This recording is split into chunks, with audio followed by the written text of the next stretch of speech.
Apologies, it'll just be 2 seconds.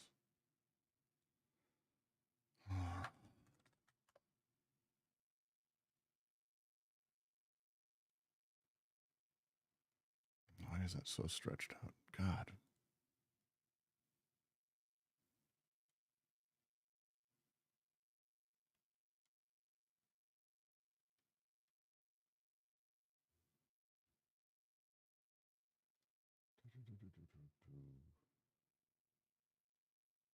All right, then we'll.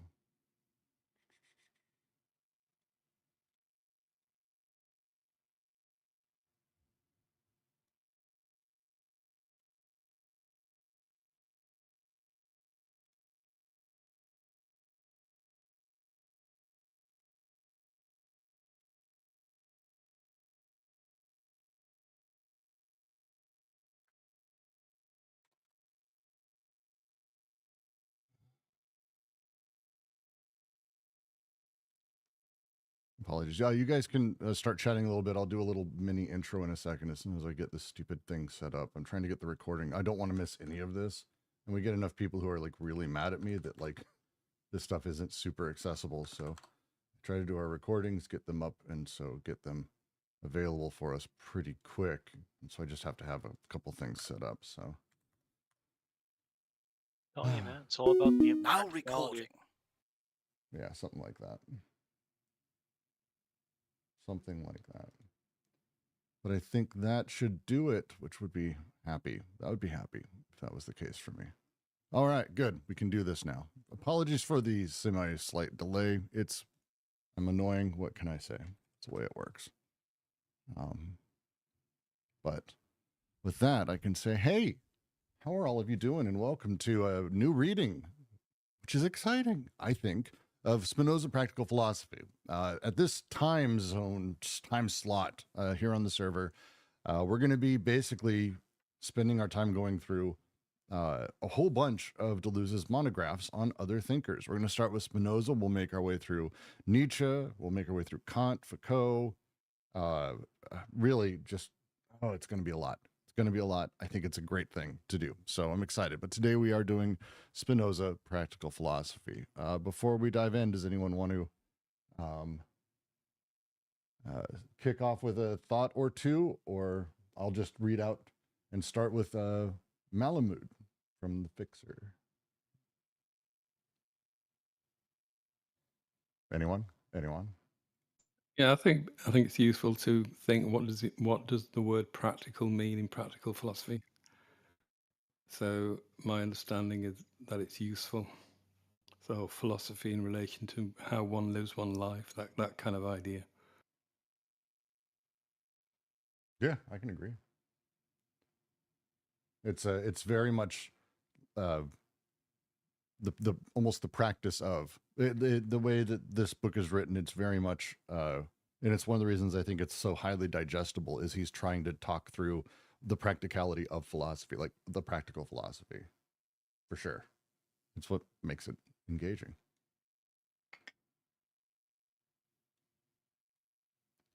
Anyone else before we get going? Because I'm just going to dive. All right. Just to read from Malamud's The Fixer.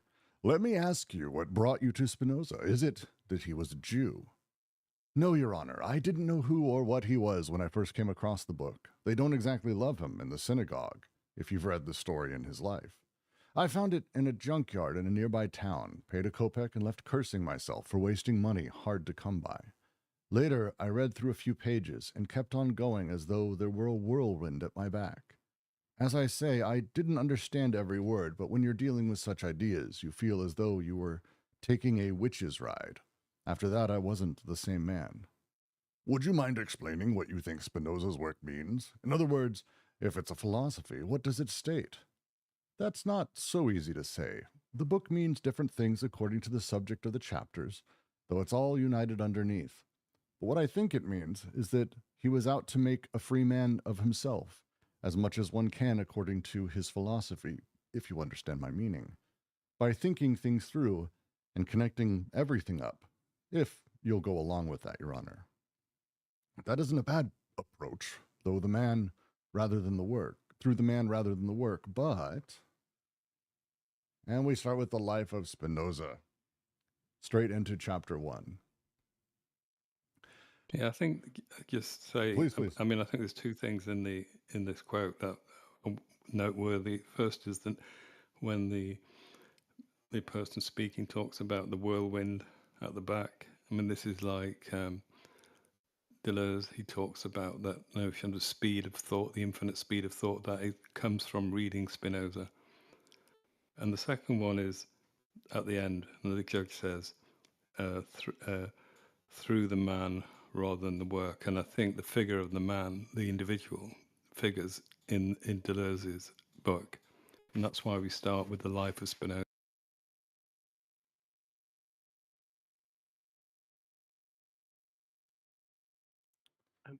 I guess to approach it a different way. I think what's interesting about the epigram is so this is written like it's almost like courtly, right? Your Honor. It's interrogative, right? It's question and answer. So it has kind of like a trial feel to it, or at least something kind of judiciary. Otherwise, the Your Honor is kind of out of place, right?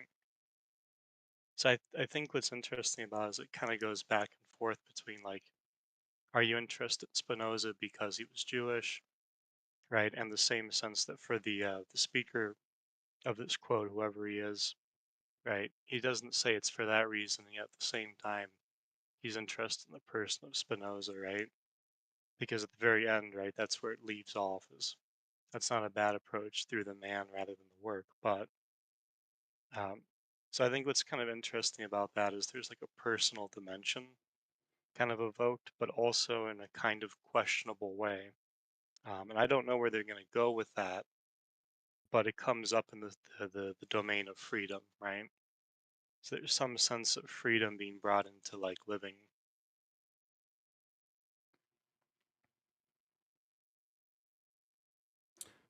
To me, it almost makes me think of my journey with Deleuze, where I didn't really know who he was at first. It's not so much that he's this fancy French philosopher. Found his books.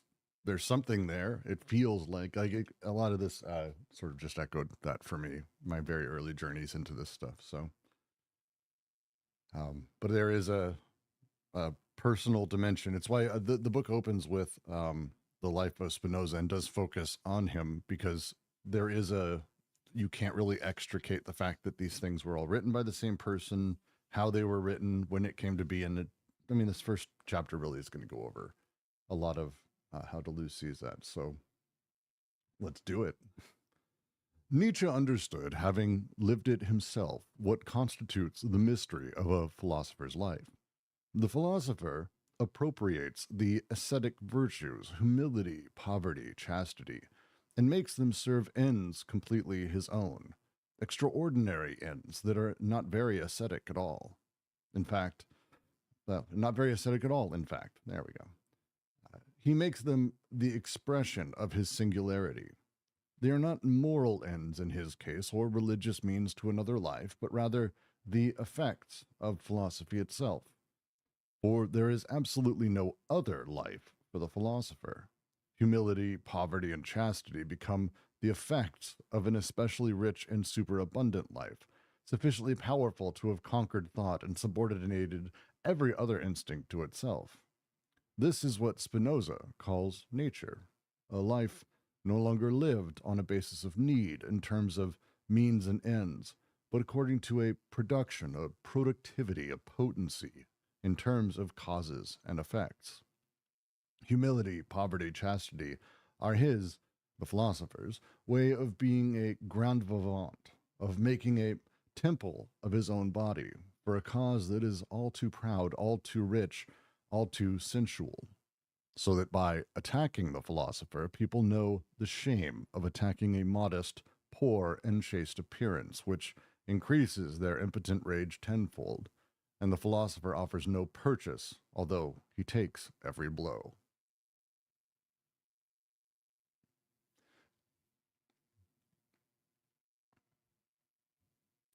Is that Yeah, I worth? think there's a lot in that first paragraph. Yeah. All right, let's do it. Yeah, so So he immediately, obviously, associates Spinoza with Nietzsche. So I think that is a kind of theme, one of the underlying themes of this book. And he talks about, and again, he kind of associates them both in the way they live their lives. And he says the philosopher appropriates the ascetic values of humility, poverty, chastity, and makes them serve ends completely his own, extraordinary ends that are not ascetic at all. So we have this kind of slight paradox of that they take on these virtues, but the ends which to which they're directed are not ascetic in themselves. And he says he makes them the expression of his singularity, so his particular himself of his particularity, perhaps. And the other, like I said, so we've got that kind of relationship to Nietzsche. We've got that kind of relation to the way of life. Which both you could associate both. Obviously Nietzsche with the similar virtues that Deleuze is associating Spinoza with. And but then he says they're not moral ends, and this notion of the moral will be obviously really important for the Deleuze's account of Spinoza. Or religious means to another life, so they're not moral or religious, which are actually connected. But he said they're the effects of philosophy itself. So the effects of philosophy, and he says there's absolutely no other life for the philosopher. So he's suggesting this is the life that all philosophers must live. This is the life we chose. Yeah, I just feel it's the nature of doing philosophy to him that there is this, and this play as he makes that you turn the humility, poverty, and chastity of these things. And he uses Nietzsche and I think Spinoza as well. Like their lives do sort of serve as examples of this, at least how they lived. Generally speaking, modestly, how they like genuinely their lives from a practice purpose, like what they were like. It very much is towards that. Yeah, and he says so humility, poverty, and chastity are the effects of especially, but they're like the effects of what of rich and of superabundant life, of something that's almost like the opposite, really.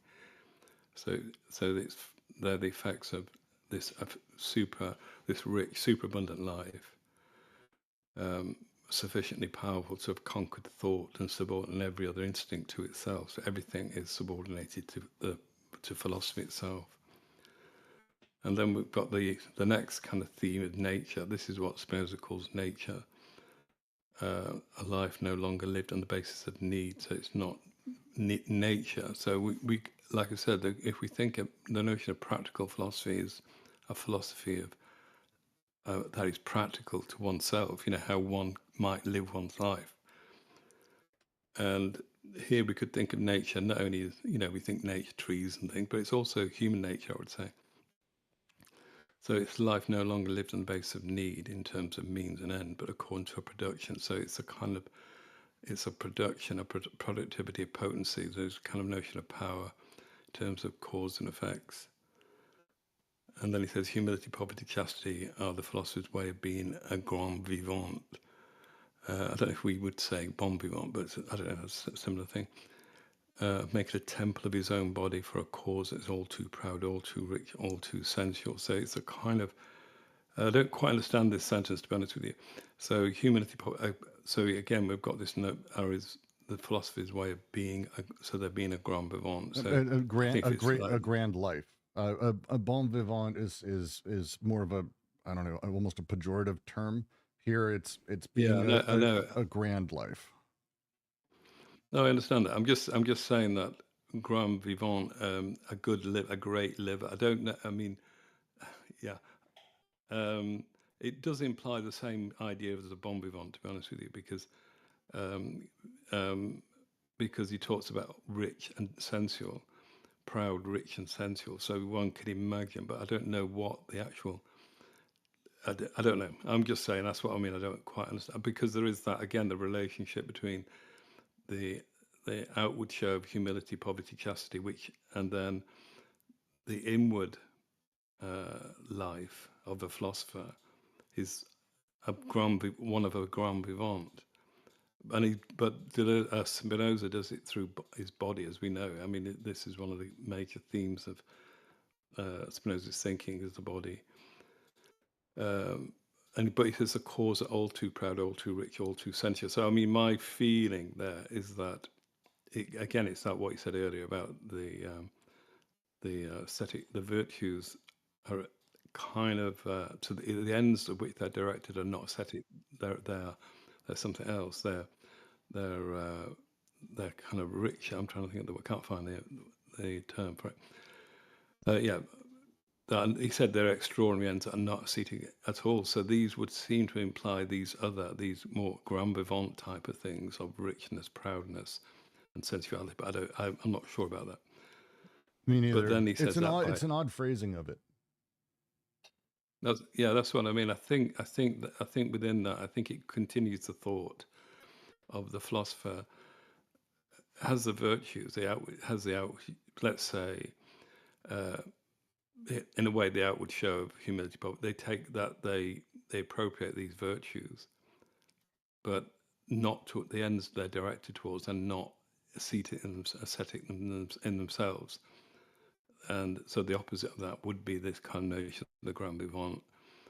I would guess that's what I'm saying. I think that seems to be the theme, because then he talks about the end. He says, by attacking the philosopher, people know the shame of attacking a modest, poor, and chaste appearance. So it's an appearance of modesty, poverty, chasteness, which increases their impotent rage tenfold. And the philosopher offers no purchase, though he takes every blow.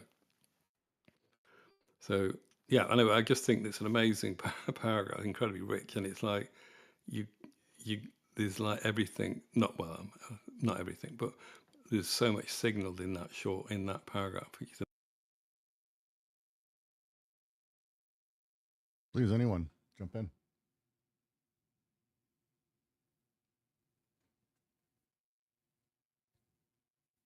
Yeah, I thought it was interesting for the use of irony. So it's like really to me, it's almost anti-parallel, right? Like to set up the aesthetic kind of not against the philosopher, but the way that there's like a sense of appropriation, as though the philosopher's kind of recontextualizing what's otherwise appropriate to the aesthetic, which, like this paragraph says, it comes off like very like they're going straight to ethics, if not religion, right? Humility, poverty, chastity. But I thought was really interesting about that is that Deleuze says, they're not virtues any more than they are like qualities, right? They're effects. And that's in quotes, but because obviously Deleuze has a kind of unique relationship to effect. But I think that's the kind of interesting thing, right? Is that there's something being suggested about nature as a form of living, right? Which here is in terms of production, productivity, potency, right? And the cause and effects for the potency, which comes out in this idea of the grand vivant and, the making it potent of oneself, of, the becoming all too proud, all too rich. And I think this is the real key, all too sensual, right? There's like an overwhelmingness to it. So I just think it's interesting that in that sense, right, the potency, one of the effects of the potency that's really being kind of called out as like the critical thing here is that the potency of Spinoza's philosophy of natural productivity gives off humility, poverty, and chastity while still being prideful and all of that, right? Like that's interesting. Hence the irony. Yeah, it's the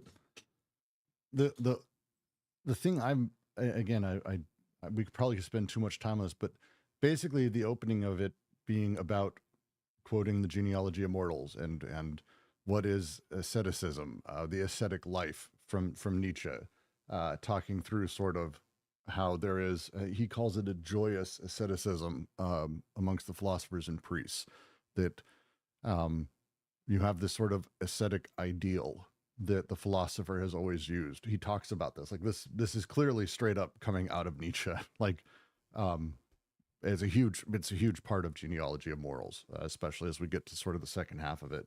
So when we start talking about like how he handled it, how these guys take it, and he's really just taking Nietzsche's words and applying them to the same way that Spinoza lived, where it's, the ascetic ideals, the humility, the poverty, and chastity are where these people find their grand life, their grand vivant.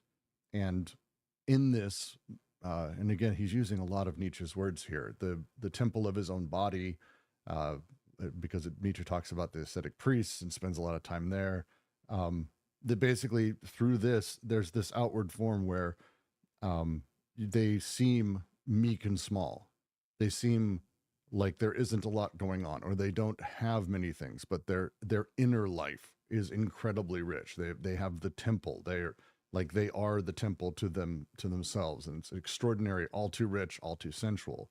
And so when people attack the philosopher, people know the shame of attacking this pathetic thing. Oh my Lord, which increases their impotent rage tenfold, and the philosopher takes every blow because they don't give a shit, because they have this much larger inner life.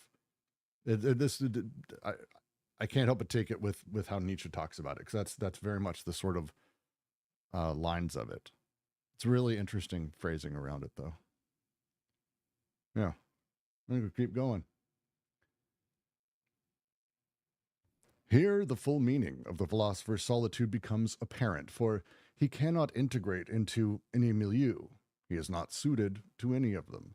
Doubtless, it is in democratic and liberal milieus that he finds the best living conditions, or rather, the best conditions for survival. But for him, these milieus only guarantee that the malicious will not be able to poison or mutilate life, that they will not be able to separate it from the power of thinking that goes a little beyond the ends of the state, of a society, beyond any milieu in general. In every society, Spinoza will show it is a matter of obeying and of nothing else. This is why the notions of fault, of merit and demerit, of good and evil, are exclusively social, having to do with obedience and disobedience.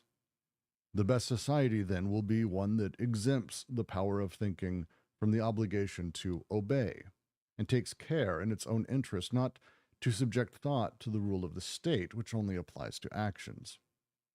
As long as thought is free, hence vital, nothing is compromised. When it ceases being so, all the other oppressions are also possible and already realized, so that any action becomes culpable, every life threatened. It is certain that the philosopher finds the most favorable conditions in the democratic state and in liberal circles, but he never confuses his purposes with those of a state or with the aims of a milieu, since he solicits forces in thought that elude obedience as well as blame, and fashions the image of a life beyond good and evil, a rigorous innocence without merit or culpability. The philosopher can reside in various states. He can frequent various milieus, but he does so in the manner of a hermit, a shadow, a traveler, or boarding house lodger. That is why one should not imagine Spinoza breaking with a supposedly closed Jewish milieu in order to enter supposedly open liberal ones. Liberal Christianity, Cartesianism, a bourgeois favorable to the DeWitt brothers, and so on. For wherever he goes, he only asks, demands, with a greater or smaller chance of success, to be tolerated, himself and his uncommon aims, and from this tolerance he judges concerning the degree of democracy, the degree of truth which a society can bear, or on the contrary, concerning the danger that threatens all men. That is a stunningly beautiful paragraph. It is just a genuinely beautiful paragraph.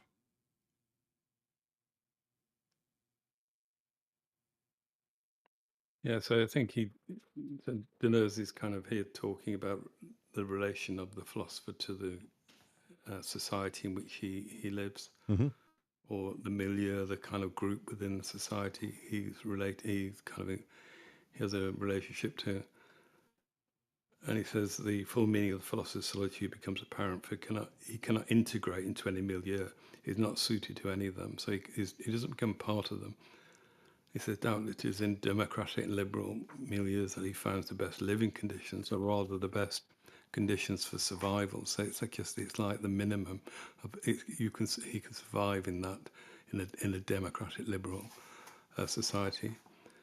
But he said that these milieus only guarantee the malicious will not be able to poison or mutilate life, that will not be able to separate it from the power of thinking that goes a little beyond the ends of state or of a society. So what these milieus such as democratic state kind of guarantee, they can only guarantee that the malicious, who are always, I think it implies that are always present, will not be able to poison or mutilate life. So they prevent that kind of poisoning or mutilation of life.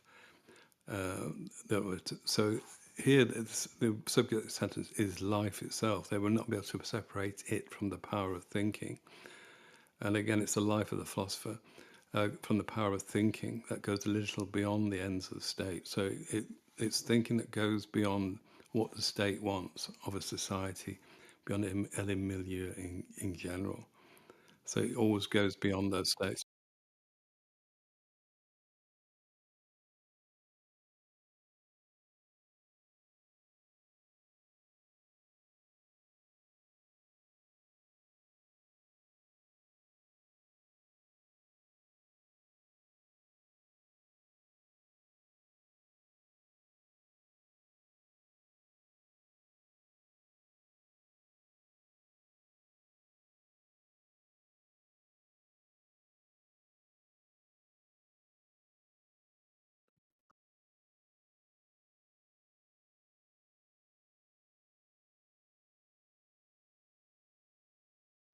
Yeah, I think this is thinking that questions society. It questions it in a kind of fundamental way, I would suggest. He said, because he says in every society, Spinoza will show it is a matter of obeying and nothing else. So this comes with every society, whether it's the kind of the milieu, in his case, let's say the Jewish community in Amsterdam, or the wider milieu of the society in which he lives. But he said it's in every society, Spinoza will show it's a matter of obeying and of nothing else. This is why the notions of fault, of merit and demerit, of good and evil are exclusively social. So the kind of the let's call them, I don't know, values of good and evil are exclusively social, having to do with obedience and disobedience and that's in relation to the group, the society in which one finds oneself. And he said the best society then will be the one that exempts the power of thinking from the obligations to obey. So he said that's the idea. The ideal society was that one can think without having to obey, and takes care in its own interest not to subject thoughts to the rule of the state, which only applies to actions. So he said that would be the ideal society, the one that doesn't seek to kind of control thought. He says as long as thought is free, hence vital, nothing is compromised. So this is the aim as a kind of free, and the notion of a vital, vital thinking. So when it ceases being, so all the other oppressions are also possible. So this is when oppression kind of enters into the society, I think he's saying. And already realised that any action becomes culpable. So every life threatened. So it doesn't, it's like that one lives under threat almost, It is certain that the philosopher finds the most favourable condition of the democratic state and the liberal circles, but he never confuses his purpose. So the purpose of philosophy are never those of state, which is a kind of notion of doing, making people to obey and follow rules, that kind of thing. So he said, but never confuse his purpose with those of state or with the aims of a milieu, since he solicits forces in thought that elude. So then he gives Deleuze gives this definition of what a philosopher does. He solicits forces in thoughts that elude obedience as well as blame. So, and fashions the image of a life beyond good and evil, a rigorous innocence without merit or culpability. So I think that in that second half of that sentence, you've got a kind of a definition, I would say, of what the philosopher is. obviously, particularly in relation to Spinoza, but then one imagines relation to Nietzsche as well. Well, obviously, the kind of beyond good and evil is a kind of slight reference. Well, it is a reference to Nietzsche, but I don't think it's meant that way. But it does that way anyway. Does that anyway? Well, he's says more the discussing that, like, the way that the state exists to do X, Y, and Z, and philosophers play in, and he's making a very particular reference, which the paragraph ends with, and he's making a very particular point. But he's sort of building up how the groups, the milieus, the social structures that philosophers live in, that there's pressures inside of them, and obviously there are social pressures, and ultimately for Spinoza, it's about obedience and nothing else, and that's it. It's only about that these milieus are the controlling things. But even inside of that, it sort of doesn't matter, because to him, to the philosopher, they are thinking outside of this. They are beyond good and evil. They're moving outside of this. He talks about the social earlier. This is why the notions of fault, merit, demerit, good and evil, exclusively social, have to do with obedience and disobedience. But the philosopher lives a hermit, as a shadow outside of this. They don't really care in the same way that it may exist. This is the line he ends with. He goes, "That is why one should not imagine Spinoza." And this line is because the general sort of biography written about Spinoza, I have two of them, and they both did the same thing, where they're like, the Christian Enlightenment of the 1600s is what attracted Spinoza, and they had to leave behind this close-minded, dogmatic Jewish. It's like, no, this is why one should not imagine Spinoza breaking with the supposed Jewish milieu in order to enter a supposedly open liberal one. Liberal Christianity, Cartesianism, a bourgeois, favorable, blah, blah. That's not the point, because wherever he goes, he only asks and demands, with greater chances of success, to be tolerated, himself and his uncommon aims, because leaving the Jewish milieu, the closed dogmatic system of the Jewish Orthodox that he was raised in, that, even in his family having moved to Amsterdam.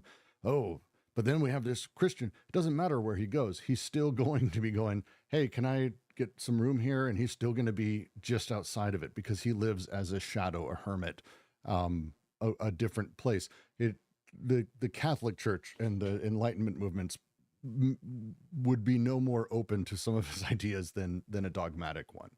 And so he's trying to very specifically sort of say, this is not a philosopher of the Enlightenment who this is not that setup where he left one for this open, amazing liberal space. Even there, he had to do this. Yeah, I think the idea is testing every society in terms of its tolerance, a degree of democracy and degree of truth, but also the danger, its danger as well, because I think if every society has to do with obeying, then there's obedience and disobedience, and then it will be tested through those kind of actions. Yeah, sorry. I feel like Deleuze is sort of conceding that, he says that like democracy is like the best sort of milieu for the philosopher to like reside in for the time being.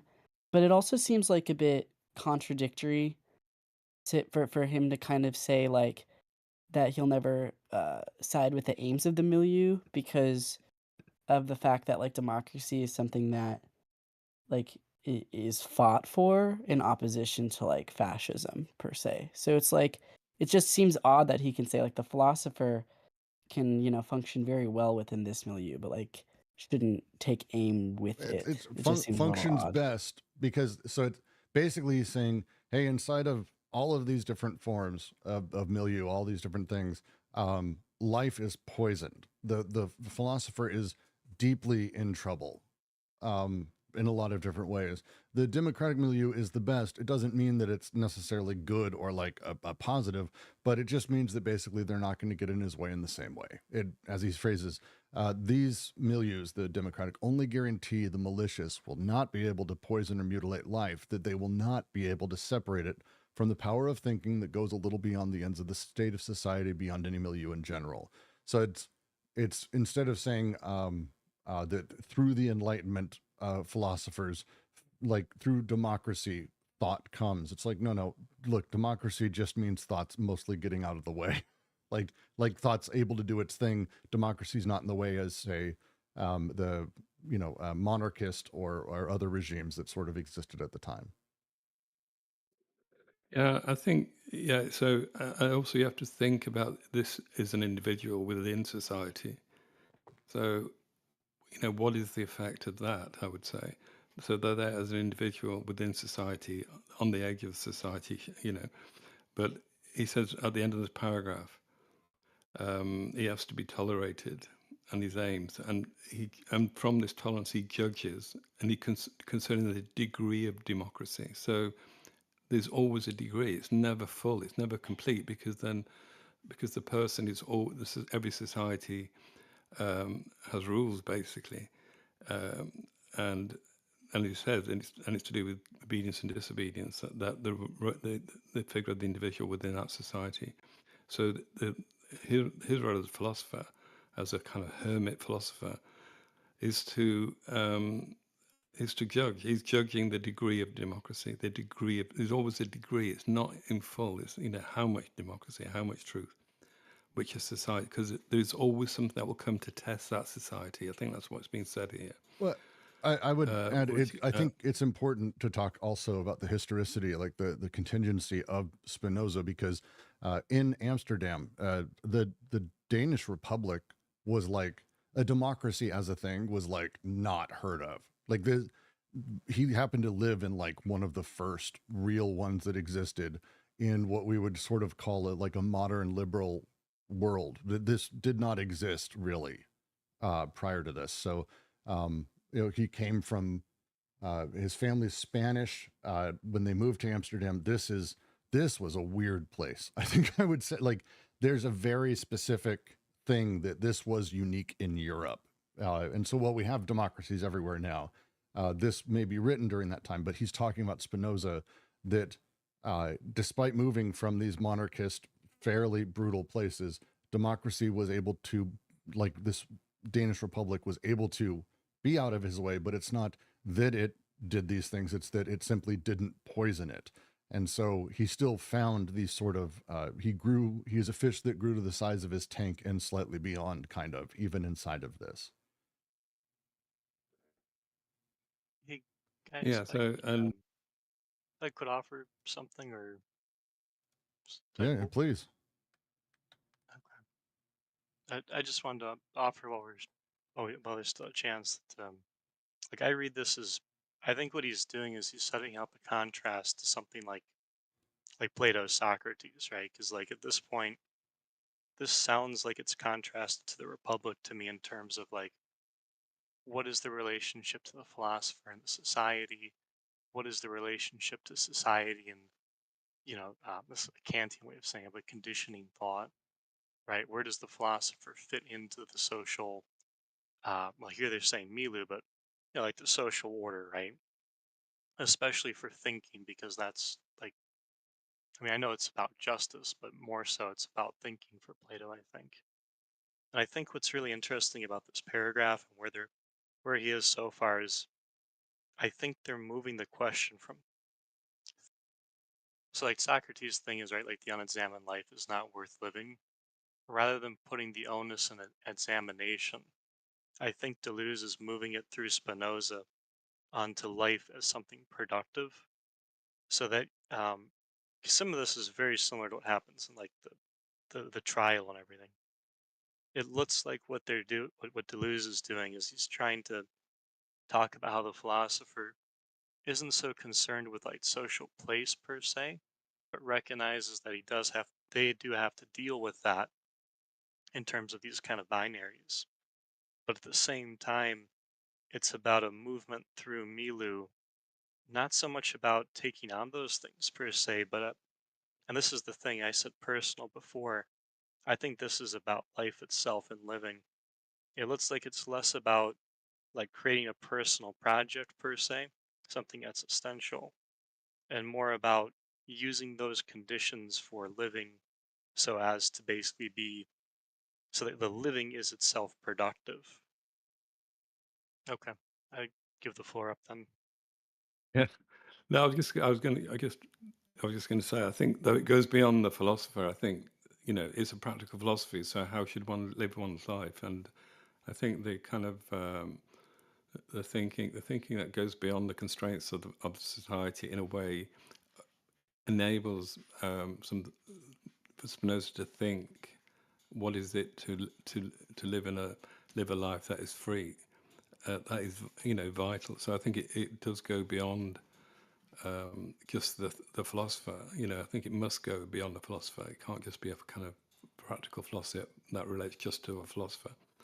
But I think the point here is that the philosopher usually, there's kind of sayings about. I think Heidegger said something about Aristotle or Plato. I can't remember which one. He said, one of his lectures, he said, "Oh, the only facts we need to understand about Plato is that he was born at a time, he lived his life, and then he died." That was the kind of thing. Whereas Deleuze is taking the exact opposite point, in that the conditions of Spinoza's life are really important, because that's what, out of that comes his philosophy. But it's a philosophy that is, like I say, it's not just like a personal one, just personal to him. It must be a practical philosophy, so that in a way it kind of gives us some understanding how to live one's life. And so, if we go back to that kind of opening section from the Malmud the Fixer, it's the person who read the book experiences a wind behind them, something blowing them, a force.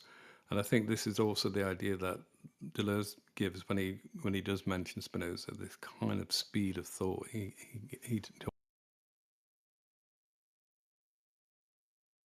So I think this part, and we'll move on, because I think this opening is very much giving sort of a historicity or a biography of Spinoza, and placing him in terms of practical philosophy. How his philosophy sort of intersected with the world he was living in, which was deeply unique. He has the line here where he's like, "A bourgeois favorable to the DeWitt brothers," which is a very it's a specific reference to like the 25 years of the DeWitts sort of being sort of in power, maybe like 10 years, I want to say, before they were, brutally murdered because they fucked up, and they brought back in sort of a semi-monarchist. So there's like this very specific window where the bourgeois was favorable to the DeWitt brothers because they were doing so well and it was bringing a lot of riches. It's a very particular time, and it happens to be right when Spinoza's writing all of his shit and doing all this stuff. That's what I think they're making reference to. But we'll continue, because it's about to be, let me know if we need to necessarily go back and reread the next couple parts, because this is very much just going to be a factual sort of story of Spinoza's life for the next little bit here. So I'll finish the paragraph, but do let me know if it's actually worth going back and like deep analyzing, because I'm not sure it's going to be for 3 paragraphs, actually. We'll see.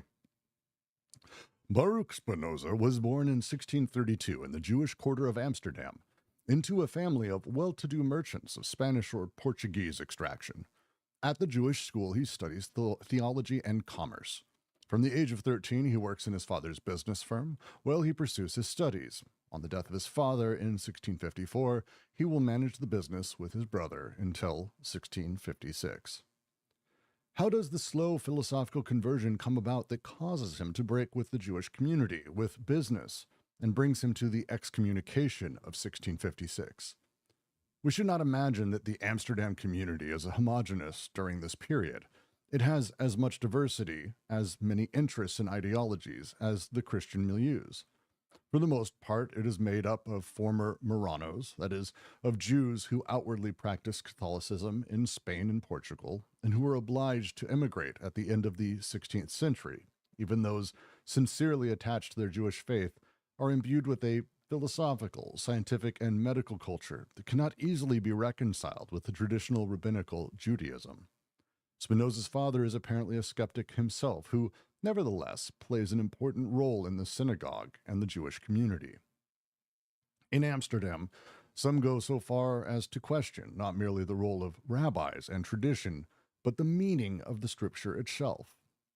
Uriel da Costa will be condemned in 1647 for denying the immortality of the soul and revealed law, recognizing natural law alone. And, more important, Juan de Prado will be made to repent in 1656, then excommunicated, accused of having held that the soul dies with the body, that God only exists, philosophically speaking, and that faith is unavailing. Recently published documents testify to Spinoza's close ties with Prado. One may suppose that the two cases were linked together. If Spinoza was judged more severely, excommunicated as early as 1656, this was because he refused to repent and sought the break himself. The rabbis, as in many other cases, seem to have hoped for an accommodation, but instead of repenting, Spinoza wrote an apology to justify his leaving the synagogue, or at least a rough draft of the future theological political treatise. The fact that Spinoza was born in Amsterdam itself, a child of the community, must have made his case worse.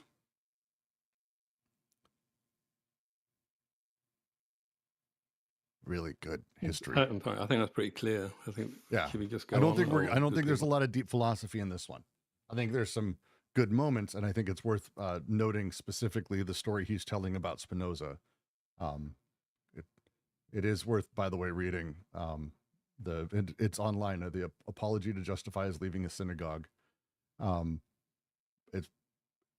Spinoza was kind of happy to go. Like this was not like a big. It was painful in some ways, but it wasn't a sad moment for him in the way that you might think.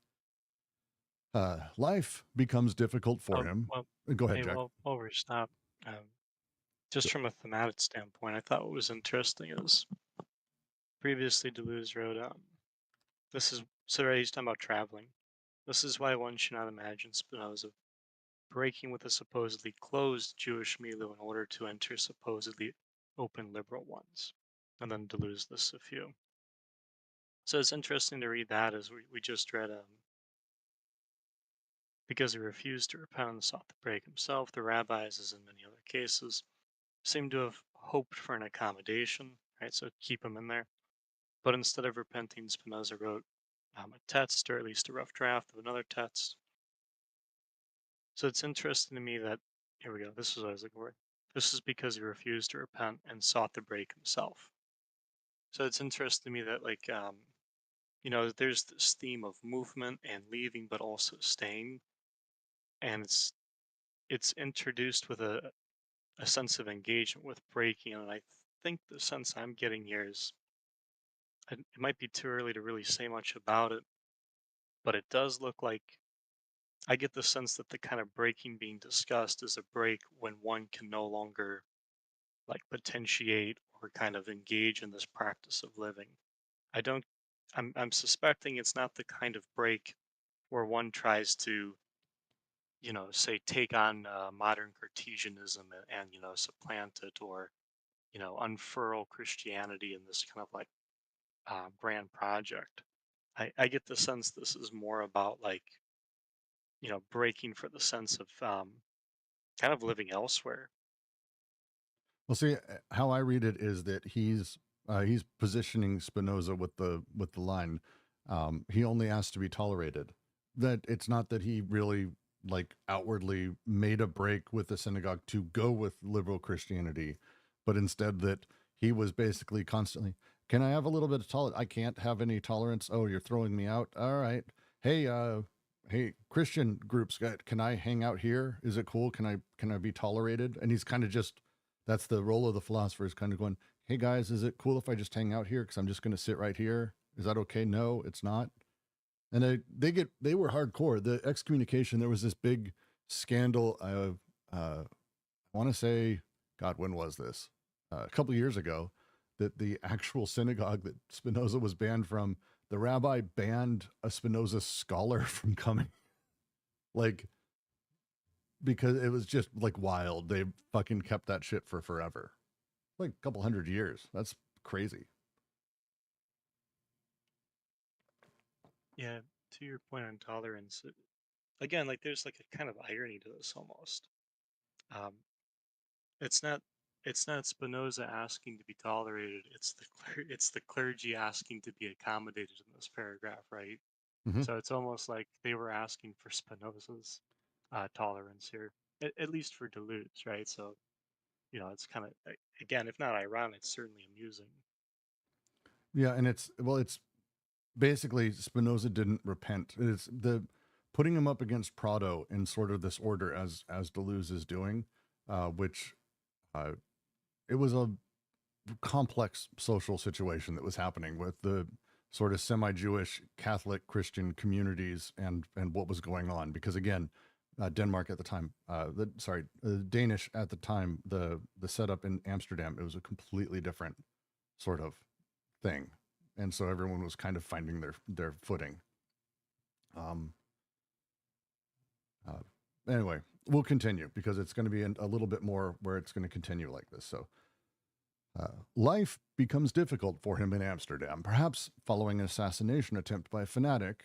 That's because we don't know actually who was behind it. He goes to Leiden in order to continue his philosophical studies and installs himself in the suburb of Rindsburg. It is said that Spinoza kept his coat with a hole pierced by a knife thrust as a reminder that thought is not always loved by men. While it sometimes happens that a philosopher ends up on trial, rarely does a philosopher begin with an excommunication and an attempt on his life. Yeah. So again, I'm telling you, man, it looks like this is paralleled against Socrates. Socrates ends up on trial at the end of his life, and then he's put to death, right? And it's a great tragedy. Whereas in this case, Spinoza begins thinking, and he's excommunicated and nearly killed. Like, Well, my take on it. we're getting to the part where he's going to say what he means. We're getting there. I think it's the next. Yeah, it's just a little bit. Hence, one fails to consider the diversity of the Jewish community and the destiny of a philosopher when one believes that liberal Christian influences must be invoked to explain Spinoza's break, as if it were due to external causes.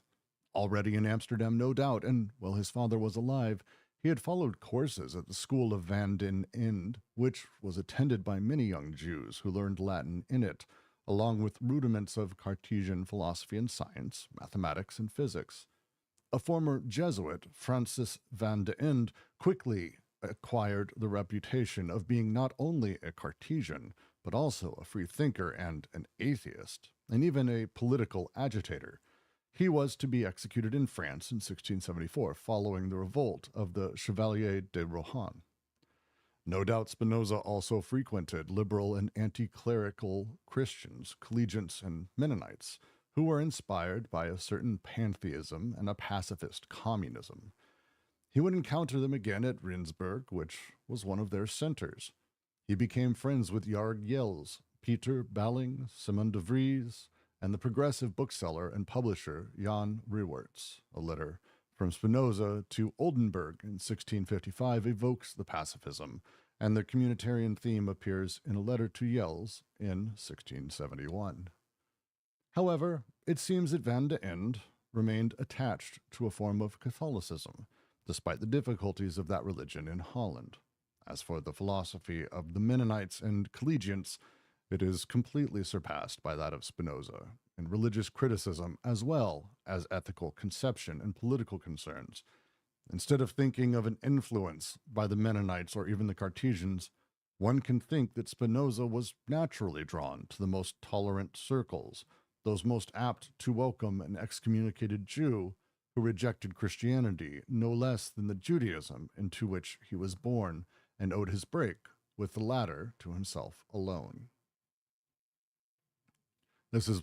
This paragraph, I think, and I'd love to hear everyone's thoughts on it, because this is where he's really driving at, I don't want to say causative factors for Spinoza, but I think he's arguing specifically against, again, the traditional view that the Enlightenment inspired Spinoza, and instead is saying, to use the metaphor again, Spinoza was a fish looking for a tank that would allow him to grow, and constantly move to bigger tanks or more permissive areas, whatever that was, not so much because they were the thing he was going for, the thing that sort of inspired him, or he happened to be there and they taught him these things, but because, to go back to the quotes earlier and everything, the tolerance that allows him to be the hermit, the shadow, and not sort of jammed in, is what he was seeking. But I'm open. He's getting into sort of the drives behind Spinoza, which is always interesting. Yeah, I think this is because I think there is some there's some thought on why did Spinoza, what was the reason for the excommunication. I think one view has obviously been that he became a Christian, and Deleuze is saying no, that's completely wrong. He said he became part of a he entered these what he calls tolerant circles that would welcome him as an excommunicated Jew, but one who also rejected Christianity, no less than Judaism. And I think there is ideas of kind of non-Christian thinking in that sentence, in that paragraph. So he talks about pantheism and pacifist communism, things like that. So that it's this thinking, it's in this kind of milieu of thinking which kind of goes beyond the religious, I would say. So I think this is the kind of the milieu in which he's entering, but but without any religious commitment at all, I would say. Yeah, I agree. I think that's very much what he's going for.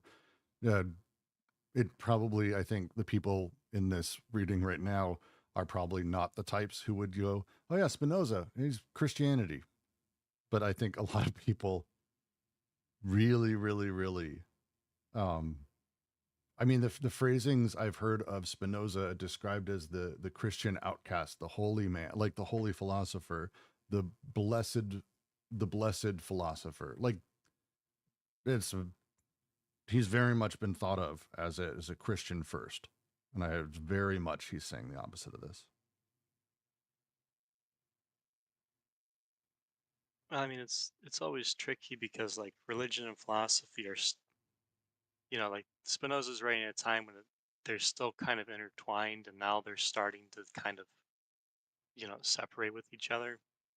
Because in the previous paragraph, there was a remark about like God and the whole like it's not an immortal soul; it's a soul that perishes with the body, right? And like the pantheism, right? So there's like religious themes, but I think the real trick, and I'm speaking of religion broadly, not so much in like Deleuze and Guattari's sense of religion as necessitating transcendence, but something more akin to like a religious philosophy here. That being said, like part of the thing I'm kind of taking from this is like what really sets Spinoza apart, especially from the way that he's sometimes presented in terms of becoming Christian or struggling with a Jewish identity, which I'm sure he did struggle with that. What kind of sticks out to me here is that this theme of tolerance involves, you know, as much as you're being tolerated, you're not necessarily looking for, I don't know if the word is acceptance or like a kind of admission where you might get a card or something, so to speak. Like he's moving through all these different circles. He's engaging with all these people, from from what appears to be radical to otherwise, perhaps even relatively pacified groups. And I think that's the kind of theme, is that he's able to make this movement through the tolerance without really joining a movement, so to speak. And then like that gets shown at a grand level where he's neither Jewish nor Christian, right? But at the same time, like it's not like he goes and becomes a communist and that becomes his life project. He's just like talking to them, which again parallels Socrates. Well, and the comment, and it's not really a footnote, but it's on leaving the being excommunicated. Spinoza then wrote the Tractus Theologico Politicus, and when it was written, what it is it's basically a book that's like, hey, the best way for government and religion to be is to just let people think what they think and say what they say. Like it's a very open-ended sort of hyper-liberal view of things. And at the time, it was I believe it was published originally anonymously, and the publisher went out of his way to say that it was published in Germany, so that way no one would be put to death for it. I think that, like, which is an amazing. I love shit like that. But that's like basically so. So the question then becomes, where did he get this idea? Oh, did he get it from? He was in this liberalized place with all these like, and again, that is very much the story that's told about Spinoza, rather than that he was basically seeking this opening, which is a Deleuze is kind of putting a lot more agency in him, which I think is probably a lot more fair. Because Spinoza himself like didn't live a like grand life, but he had a grand sort of life, and that's, I think, the idea. I think he made lenses. I think he had like a really shitty fucking menial high skill job, but like manual labor job. So it's a very different sort of thing. I have to look all this up now. I think he talks about it. I think this book is actually where I think I'm skipping ahead. It's in the next shut the fuck paragraph, up. but God damn it. I'm sorry. I shouldn't do that. Shall we continue? yeah. Among its many meanings, Jewish excommunication had a meaning that was political and economic. It was rather frequently applied and often irreversible, and an often irreversible measure. Deprived of the power of a state, the notables of the community had no other sanction for punishing those who refused financial contributions or even political orthodoxies. The Jewish notables, like those of the Calvinist party, had kept intact a hatred of Spain and Portugal, were politically attached to the House of Orange, and had interests in the India companies, East India. Rabbi Menasseh ben Israel, one of Spinoza's professors, himself came close to being excommunicated in 1640 for criticizing the East India Company, and the members of the council that judged Spinoza were Orangist, pro-Calvinist, anti-Hispanic, and for the most part shareholders in the company.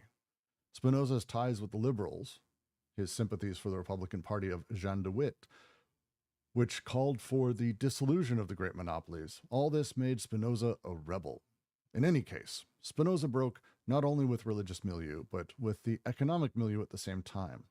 Abandoning the family business, he learned lens making. He became a craftsman, a philosopher craftsman, equipped with a manual trade, capable of grasping and working with the laws of optics. He also began to draw. His early biographer, Coleridge, relates that he drew himself in the attitude and costume of the Neapolitan revolutionary Masaniello. It's a fun side fact. In the Dune books, it's called the Orange Bible, and it's a reference sort of back to the Orangists, just mentioning. It's a weird little fact. So that's not a useful thing at all. Yeah. So in this paragraph, we have a kind of miniature version where we have how the Jewish community, because they weren't a state, that it used its communication. It's excommunicated, but it's only method of sanctioning those who kind of went against them. So this was their sanction, who refused financial contribution to the community, but also didn't follow their political orthodoxies, and which he then gives. So he says that these political orthodoxies of Jewish notables were similar to those of the Calvinist party, which was one, hatred of Spain, and kind of the supporters of the India companies. These were kind of trade monopolies, basically, that operated from Holland. And so he says where are we? The members of the council, like Judge Spinoza, they were. So then Deleuze characterized the council, that Judge Spinoza, as Orangist, so supported the Orange Party, the pro-Calvinist, anti-Hispanic, and most part shareholders of the company. So they had all those kind of.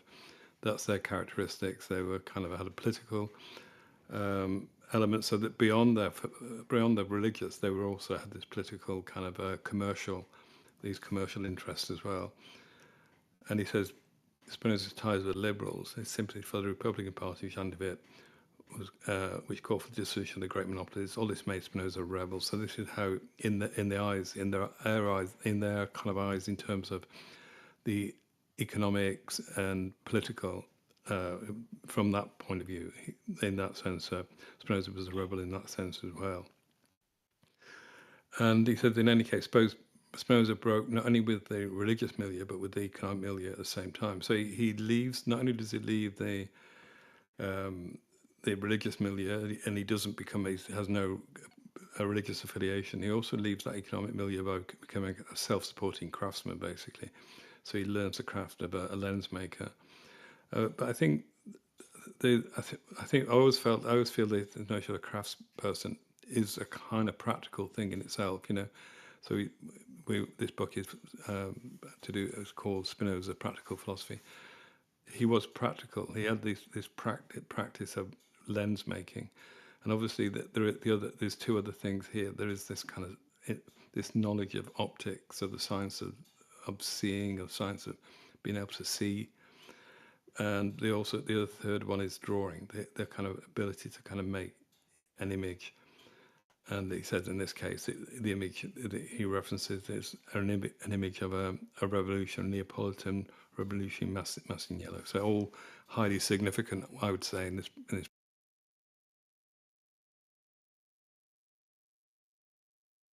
Yeah, you can't go wrong with the trade, right? I think what kind of sticks out to me here too is so I'm like Spinoza is a rebel, right? So like obviously Deleuze is developing a theme of danger around um, this kind of living, right? It's a kind of living that may invite others to stop it, right? Hence the killing in the previous or the attempt at killing in the previous paragraph. I think what kind of sticks out to me is like in this theme of breaking, right? Like again, it's like a departure, right? It's like he's leaving the religious milieu and he's leaving an economic milieu, but at the same time he's sympathizing with calling for no more monopolies, right?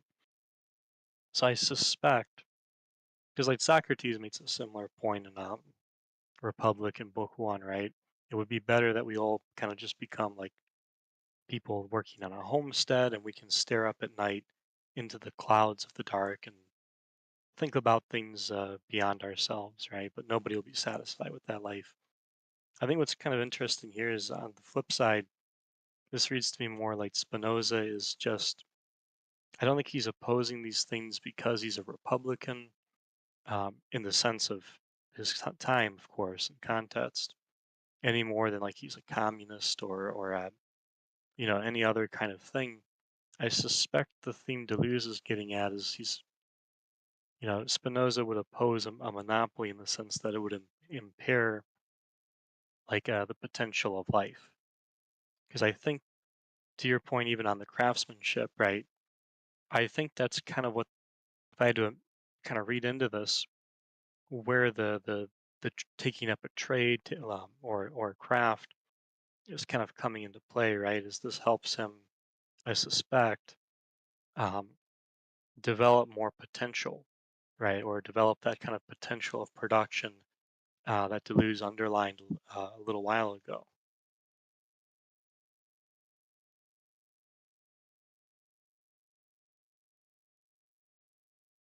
I've put Arachne made a point that maybe Spinoza wasn't the hermit that everyone believes. Apparently, Stephen Nadler, his new biography, Spinoza Life, found a whole bunch, and I'm scanning it over. I put the PDF in the chat. A bunch of correspondences. There's a huge number of them actually that are included in here because it was common at the time for people to burn correspondences with pretty much anyone, but especially someone like Spinoza, because, Spanish Inquisition was a thing around this time. So it's fun. So just mentioning, looks like it'll be an interesting read.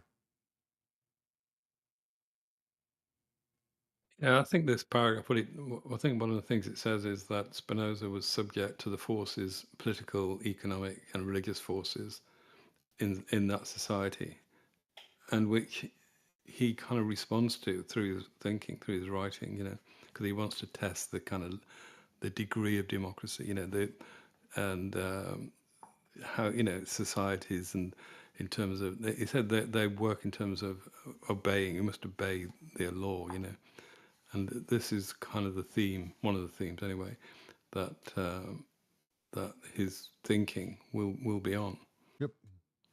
So it's just not it's not an abstract. What I'm saying, it's not abstract. He experiences it at every level, at the level of the religious, at level of the economic, and the level of the social. So at every level he experiences this. Excellent. To continue. Oh, Jack, got a thing? Because I want to keep moving because I really don't want to get bogged down in the history of this. That's Go for fine. I was just gonna say, yeah, I think you're making a good point, Derek. It's again with this theme of like, which again, like this is like you can go to the Credo and see this, but to the point you're making, like, yeah, I can see that because there's this like engagement with your social context, right? Um, and at the same time, like there's this theme of like leaving it, right? So it's really interesting because it makes you wonder to what degree is there a test, but to what degree is one thinking about just kind of departure, right? Or this kind of like movement that's being developed.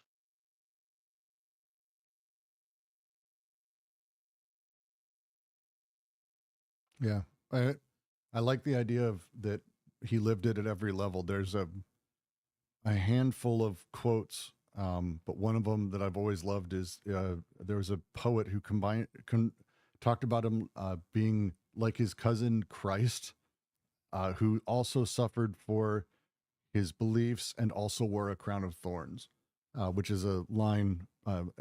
Spinoza, the family name means thorny. So a little bit of poetry there.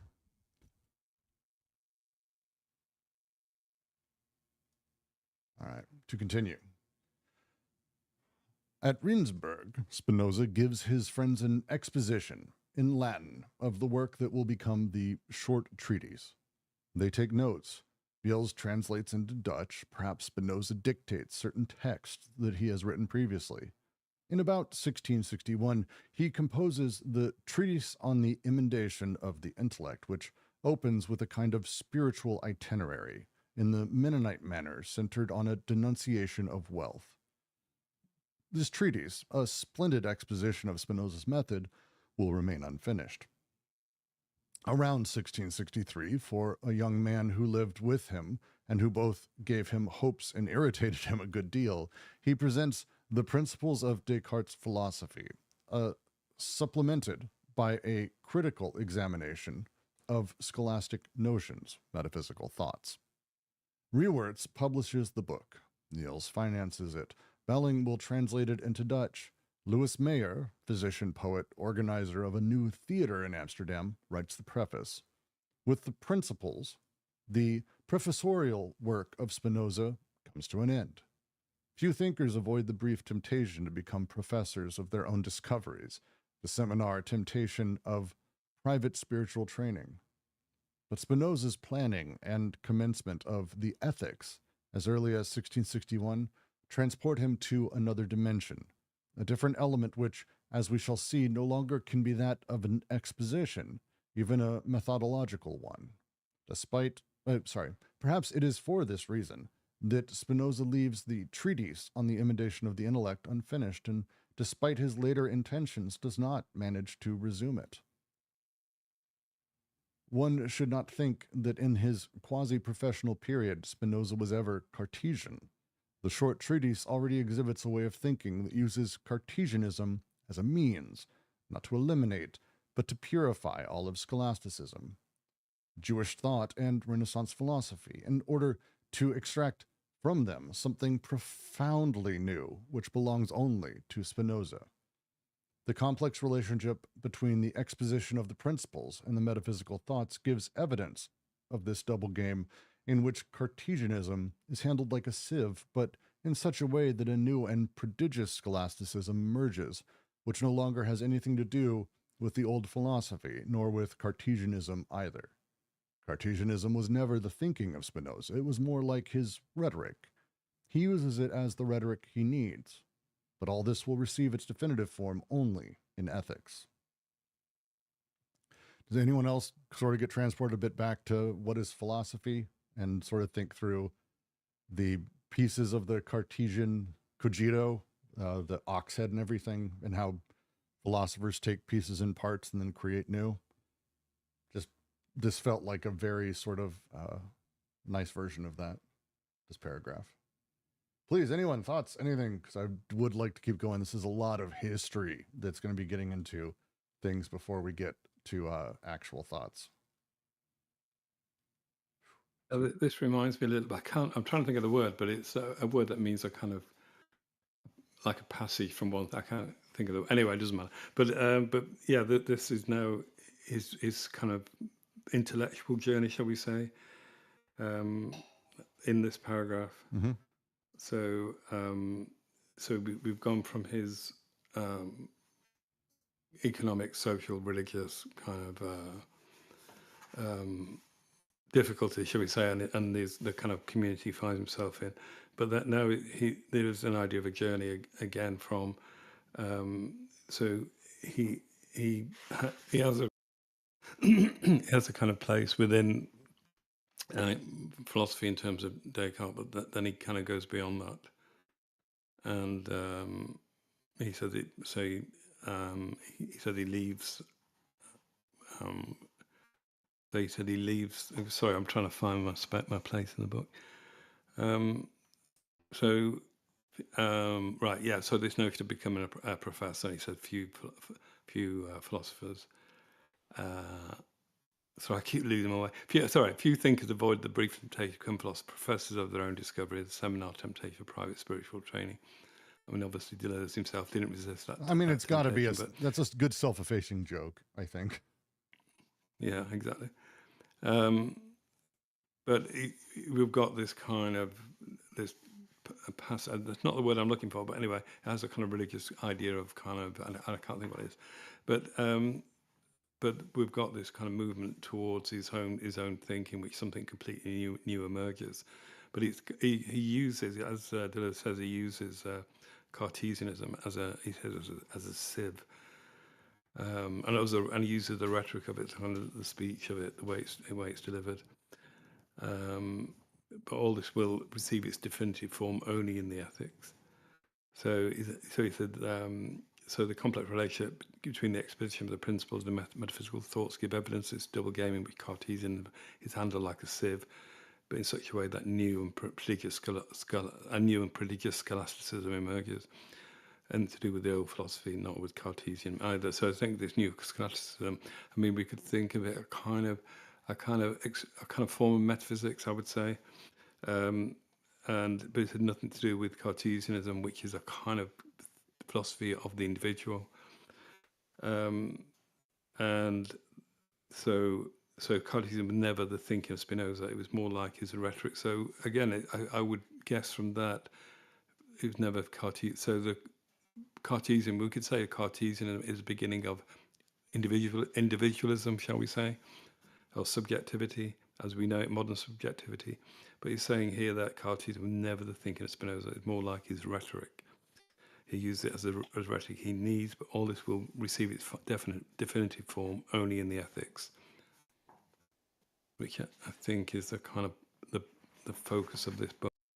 Oh, yeah, I think that's a safe bet, because it's important to remember, like, if you don't have if you haven't come to Spinoza before, but it's things like Descartes was a dualist, Spinoza wasn't, which are some fundamental shit where it's like, he's definitely not, like, he's just not that. Like, it's Spinoza really does a lot of shit with Descartes. So it's, again, this is maybe I've been fortunate. I've never heard Spinoza called Cartesian or discussed in such a way, but also I mean, I'm also not really well experienced being around a lot of people. So it's not a thing I've run into, but it is a thing that after reading this that I started to notice in sort of Wikipedia type entries or how other people talk to him is they seem to speak that way. So I think Deleuze is again responding to a general school of thought on him. But I'd be shocked if people really had like, oh, he's totally Cartesian. No. He ran with a completely different shit. Last questions or Yeah. notes? Go for it, Jack. Yeah, one thing I think interesting is this term double game, right? So like, you know, again, there's this engagement with what's around you, right? Like clearly Spinoza is engaging with not just Descartes' thinking, but Cartesians, right? Because that's the part of the double game, right? You have to use, well, in this sense, right? Spinoza uses Cartesianism like a sieve, right? So he's like extracting um, something by means of like a filter of Cartesianism, right? Like making coffee to really boil that down. So like that being said, I think that's kind of the interesting thing here, right? Is like there's a, you know, there's like a progress among texts here where Spinoza is like he's not even trying to get published. It looks like he's just kind of writing, but he's writing in such a way that he's trying to create something, right? And I think the theme here is that he's not trying to create a new school of thought. He's not trying to create um, like a spiritual practice, perhaps, or some sort of like, you know, if we were thinking of philosophy, right, like an academy or a movement per se, right, like the Cartesian, what became the Cartesian movement, right? I think what's kind of interesting is that almost like a Plato or something like that, right? Or like the quote about Deleuze using philosophers from the back, right? Spinoza is able to use Cartesianism as a rhetoric or a way of talking to people. So, right, on one level, he's playing a game of communication. On another level, he's playing a game underneath that communication, kind of borrowing from our epigram, where he's able to make this abstraction, right? So he's setting up two levels, right? One for talking, and another one whereby in doing the talking, he's also creating something that is distinct from the communication itself in terms of its like in terms of being a Cartesian project, right? But it's really interesting in that sense. Hmm. Yeah, I think one other point of this paragraph is that it shows. I mean, Spinoza could have become an academic philosopher. We'll see later on in this opening, he was offered a post as a professor, but he kind of declined that. And I think this paragraph gives, again, it's a transition. I think that's the word I was looking for earlier, a transition from so we've got this philosophical interest, but it starts off being kind of what you might call academic, where it's kind of thinking about Descartes and about scholastics. But then it becomes something completely new, and in which there's a new scholasticism, a new kind of metaphysical thinking that emerges. So he just leaves behind that kind of that academic world. I mean, and again, it's in the, let's call it the world, the lived world, the world we're in. You know, it's not coming from an academic impulse to kind of somehow kind of make these abstract kind of links between the two. It's something completely new emerges, and so yeah, I think that for me is kind of one of the themes of this paragraph. And again, with that double game, right? So, like going on the Socrates example I gave, it's not like looking up into the sky at night, to your point, right? Like you're looking for the metaphysical forms, unconditioned in the, you know, beyond the world, right? Like it's because what's interesting about him is he's engaging with Latin, he's engaging with leading thought, right? He's engaging with some, you know, arguably revolutionary thought, or at least like not, you know, unorthodox thought for the time. But at the same time, he's doing it all while doing this kind of living thing in terms of producing, in terms of that being the production itself, rather than there being something, I think, grander in view. Because you're right, he could, just from this, he could clearly become an academic, and yet that's not the point he's after. But he's engaging with their material, right?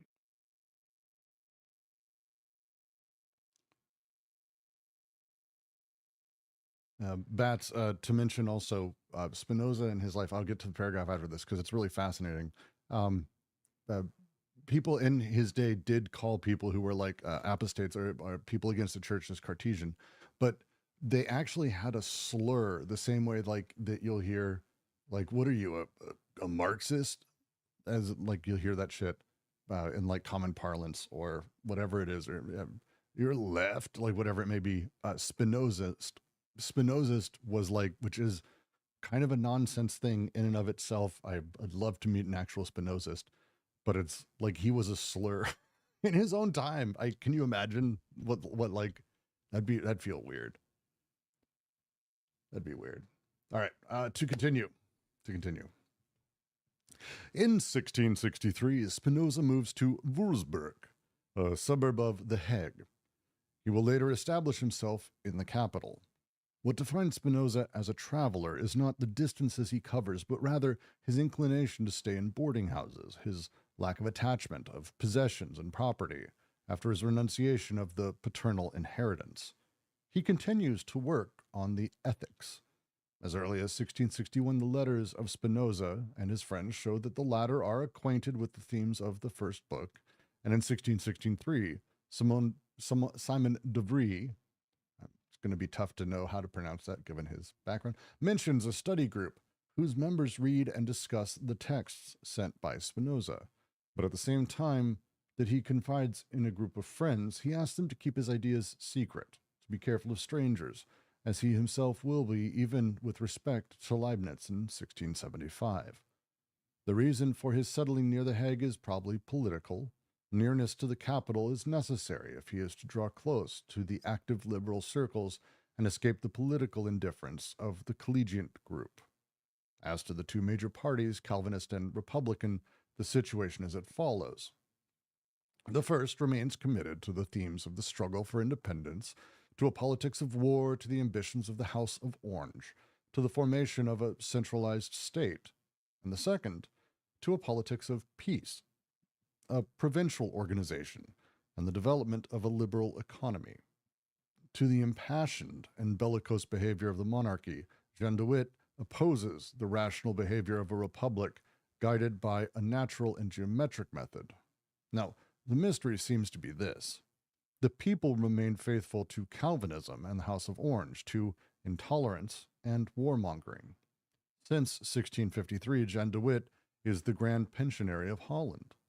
But the Republic, nevertheless, remains a republic by surprise and by accident, more for the lack of a king than by preference, and it is poorly accepted by the people. When Spinoza speaks of the harmfulness of revolutions, one must bear in mind that revolution is thought of in terms of the disappointments that Cromwell's revolution inspired or the anxieties caused by a possible coup d'etat by the House of Orange. During this period, revolutionary ideology is permeated with theology and is often, as with the Calvinist party, in the service of the politics of reaction. So very, very much talking about the contingent space of this weird specific time. And it's really a cool time in history to like study this because as he's describing here, and they don't talk about it in Anti-Oedipus, but this is why do people desire their own repression, like is screaming about this era because they basically crashed into a democracy. The way that the DeWitts sort of maintained power was by sort of keeping the semi-royal family sort of at bay, slightly outside of it. And it's a really extraordinary sort of a time. It really is. And people fucking hated DeWitt a lot. But he maintained power thanks to the bourgeois and the wealth that was coming in. It's kind of it's really interesting, like 30 years. We're going to hear about how it ends spoiler, poorly, but it is a really interesting time. To wit, did you notice that Deleuze is talking That's about the House terrible. of Orange, That's terrible. Republicans, and the I can't let you okay? get away with that pun. That's levels of levels. Very nice job. Good job. Keep going. Go ahead. No, I was just joking. Go, please. Got you on two levels. Did you notice Oh, he's talking about House of Orange and Republicans in a context that isn't contemporary U.S. politics? Who would have thought? I know. It's hard not to make comments whenever this, yeah, the House of Orange. Also, could you imagine calling yourself an orangist with a straight face? That's just like a terrible name. It's the new black, my friend.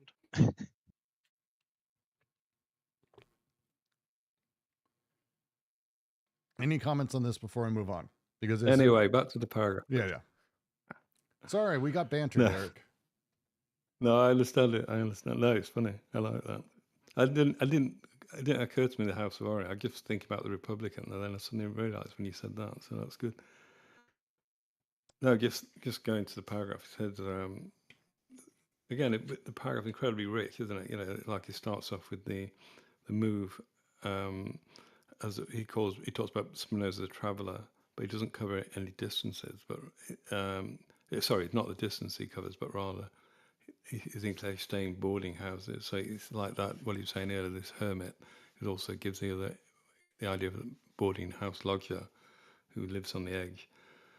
But then he develops that further. His lack of attachment of possessions and property after his renunciation of the paternal inheritance. So he just said, "I don't want the money from the family," and he continues to work in the ethics.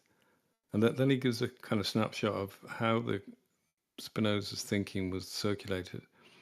And he says earlier, 1661, the letters of Spinoza and his friends show that the latter are acquainted with the themes of the first book. And in 1663, Sam de Vries mentions a study group whose members read and discuss the text by Spinoza. A bit like us, really, isn't it? You know? So they would be on Discord if that was today. But at the same time, he compiles to a group this notion of keeping it secret. So keep his ideas secret, be careful of strangers. And he's visiting famously by Leibniz. So he said there is this notion of keeping secrets in relation to. Here to Leibniz, one imagines that will have a wider significance. And then he talks about the kind of political situation. So he wants to escape he said the political indifference of the collegiate group. And then he talks about two major parties, Calvinist and Republican. I think so. It seems the Calvinists are extremists. It seems from what Deleuze says. So they have this they're war-based. They want politics of war. I mean, that does remind me of the situation in America. To be honest with you, I don't know if that's true. If you guys would agree with that, but the politics of war. I mean, hey, let's be fair. Let's be fair. UK too. Yeah. Like, Hey, well, like the UK too. It's you got to fund. Yeah, you learn it from us, mate. You learn it. Or I say you guys are the junior America these days. So Yeah, we're the what used to call it the landing strip in the middle of the ocean. You know, for your guys' planes to take off from. Anyway, so the House of Orange, who want this centralized state, and then we have this the Republican group in the figure of Gilles Deleuze,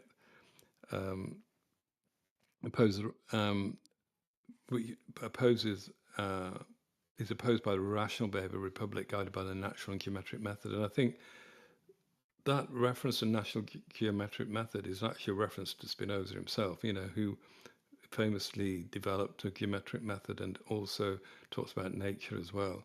So here we seem to have a kind of split. The political is on one side the kind of the politics of war, the centralized organization of government, to the other side, which is a provincial organization. In fact, the country split into parts, into self-governing parts, and a liberal economy.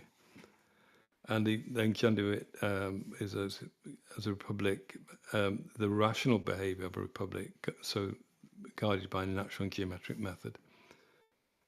And then then finally real we quick, get to this. the big thing there again, because it is the point he's making is when we're talking about Calvinism, Calvinism is the absolute authority of God and Scripture. Like it is the way Calvinism talks about these things. It is like intended to be a response to the idea of the Catholic Church, but ultimately like really becomes a fucking hard line. And so Jean DeWitt, and what he was doing and the way the Republic and the changes were happening is really the birth of what we would call secularism. And this is like Spinoza wrote at length thoughts sort of around this, where he said things like he flat out, because the problem with Spinoza, the reason it pissed off Jewish leaders so much is not so much that he left the Jewish faith. That happened actually a significant amount, especially in this time period and in this place. But usually people left the Jewish faith for, like in Spain or Portugal, it would be for the Muslim faith, generally speaking, during this time period. And here it would be for Calvinists, for Christian. But he just left faith.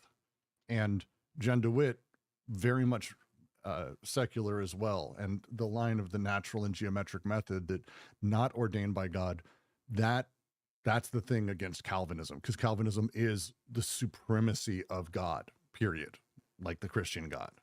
So it's just it's really wild to have that thing as someone who's in charge up against this. Sorry to interrupt. Just it's really a No, it's good because it definitely just develops the thinking. And yeah, we've got this model of the two opposing forces, and you said, but the people naturally, the problem is, and one imagines that the problem of philosophy is, as philosophy always develops through problems, thinking develops through problems, or ideas does anyway. And so what, he says the mystery seems to be this: people remain faithful to Calvinism and the House of Orange. So that one imagines that is the kind of mystery, perhaps, that one of the things that motivates Spinoza. And to intolerance and warmongering. It says since 1653, end of it is a grand pensionary. So he imagines that's the kind of like the president figure of Holland. But the public nevertheless remains a public by surprise, by accident, more for the lack of a kingdom by preference, and it's poorly accepted by the people. And then we come to this final section. When Spinoza speaks of the harmfulness of revolutions, one must bear in mind revolution is thought in terms of the disappointment that Cromwell's revolution inspired. So the Cromwell's revolution led to the kind of Puritans ruling England. So it was an extreme Puritanism, probably like Calvinism, but yeah, probably was very similar actually. Despite all the anxieties caused by a possible coup d'etat by the House of Orange, so there was this constant threat. And during this period, revolutionary ideology is permeated with theology, and often, as with the Calvinist Party, in the service of politics of reaction. So, revolutionary had this image of its thinking was based on the theology, and it's in the service of reaction, of reactionary forces, as opposed to a modern day thinking about revolution. So it's the release of the new. Then it was the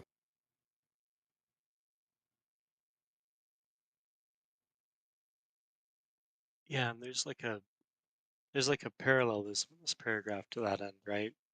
Like there's this sense of which, so obviously, obviously philosophers get criticized for not being political enough or being too political, depending on where you're standing. What's kind of interesting here, right, is like Spinoza's obviously, he's obviously interested in what's happening politically around him. And obviously, like like you were just going over, Derek, right? And I think Brooks, you mentioned it too.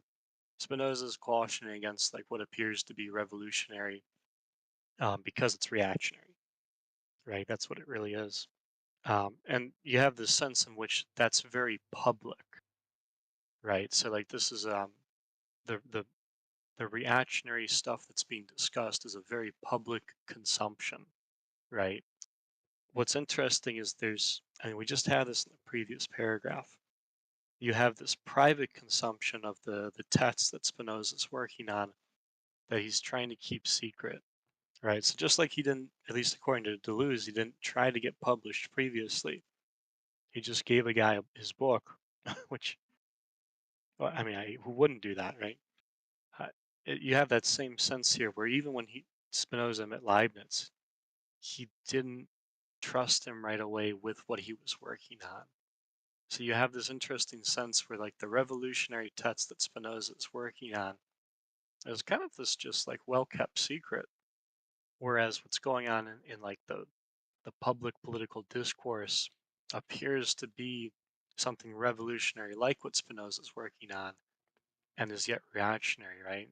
So there's an interesting parallel he's trying to draw here between Spinoza's engagement with society, and also society's engagement with ideas.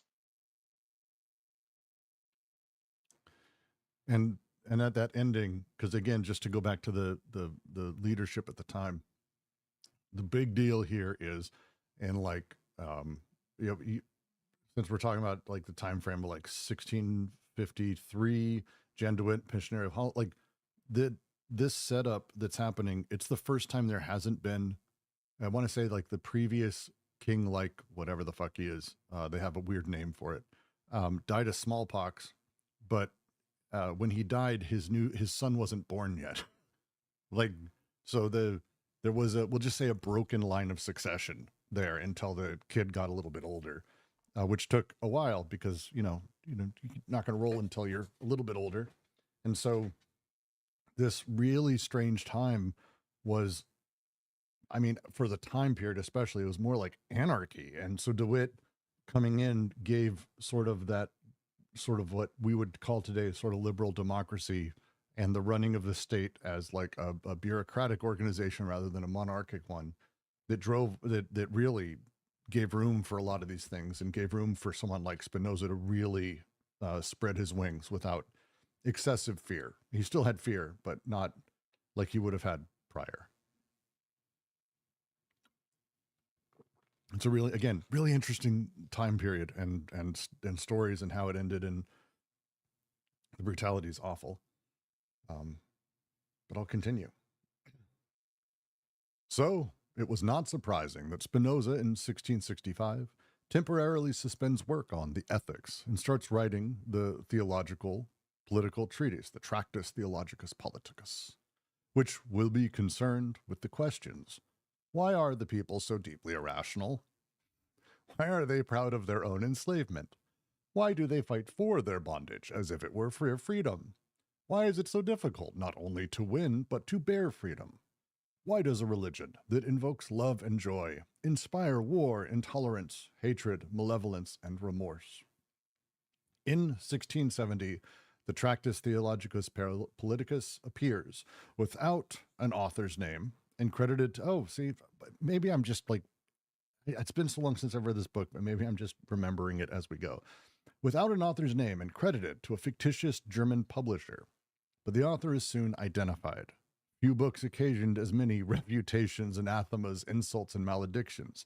Jews, Catholics, Calvinists, and Lutherans, all the right-thinking circles, including the Cartesians themselves, competed with one another in denouncing it. It was then that the word Spinozism and Spinozist became threats and insults. I need to just stop talking. And even the critics of Spinoza, who were suspected of not being harsh enough, were denounced.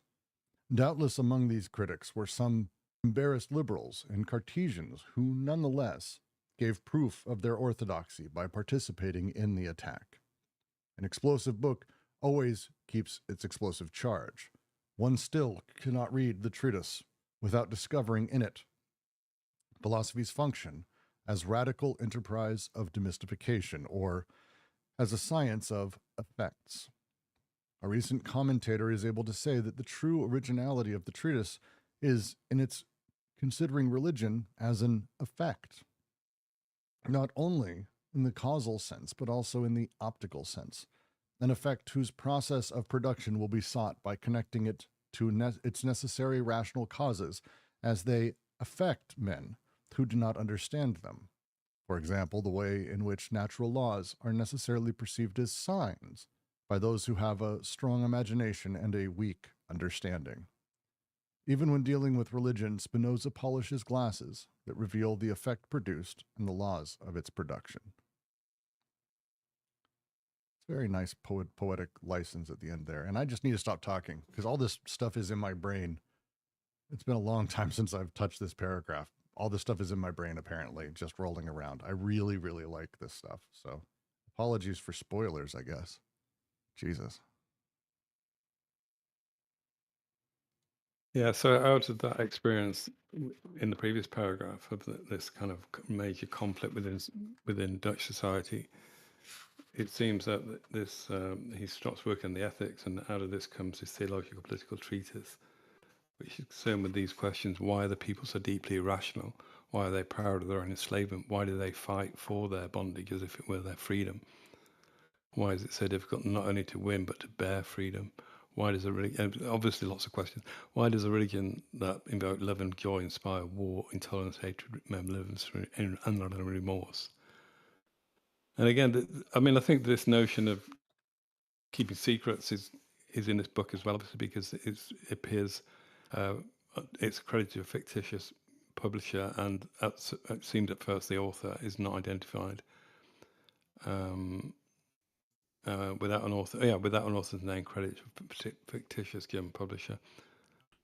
And he said, but when it is identified, then it becomes the subject of a major kind of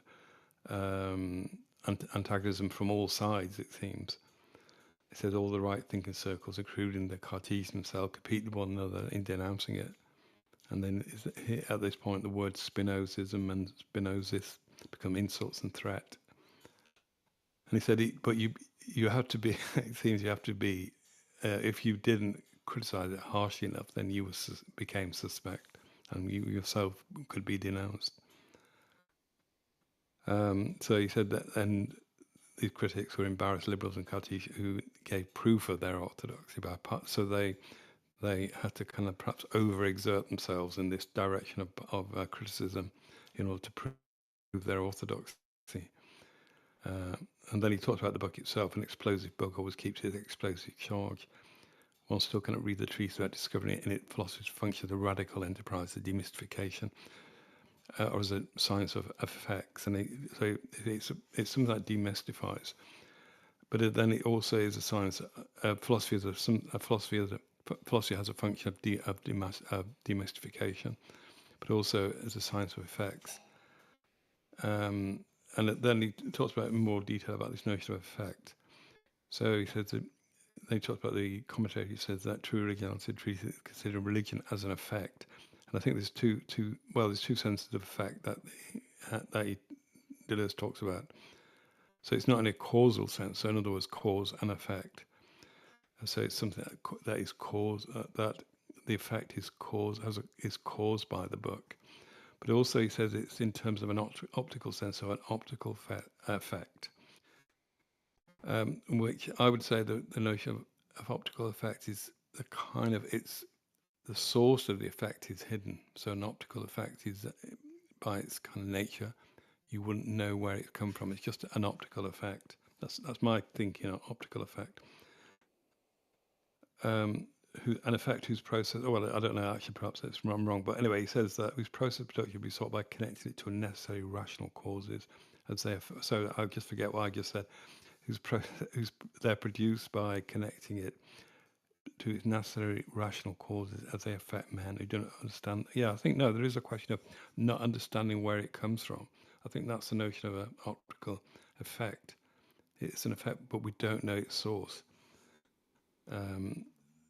We don't understand them. For example, the way in which natural laws are necessarily perceived as signs by those who have a strong imagination and a weak understanding. So, yeah, I think this is the kind of perhaps the crucial idea, notion of optical effect, and then signs, which is obviously a kind of really important theme for Deleuze's writing. So they're perceived. So natural laws perceived as signs by those who have a strong imagination and a weak understanding. So we can refer it to kind of imagination, but also we have a kind of very weak understanding of that. So even when dealing with religion, Spinoza, and again, as you say, has this nice image at the end, with religion, Spinoza polished the glass to reveal the effect produced and the laws of its production. So the kind of it's so he's likening the treatise to a pair of glasses that you put on, and through reading this, the revealed effect, the effect, say, of religion, but also the laws of its production. That's what's hidden. That's what an optical effect, the thing it produces, is hidden. Yes, it does too. If you haven't read it, I linked to it in a great PDF in the chat. It is incredibly concise for what it does. Like, it's very, very tight writing. I think this is a good translation. I've been told this is a good translation. Please feel free to correct me if that's not the case.